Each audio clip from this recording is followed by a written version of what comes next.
Hey everybody, we're coming in here from Cork and Key. We've got a new bar area back in the back corner of our building here. We're going to start showing you how to make some cocktails. The first one here we're going to do is a mint julep coming up for the Kentucky Derby Day. Uh, this started in the 1800s. It gained a lot of popularity, became really popular with the Kentucky Derby. It originally started with cognac.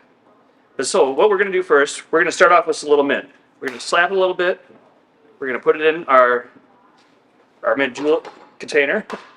And then we are going to add about a ½ ounce of simple syrup. We're going to add 2 ounces of bourbon.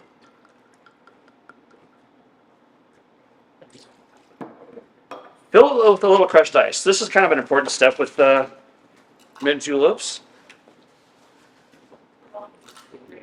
We're going to give it a little swirl.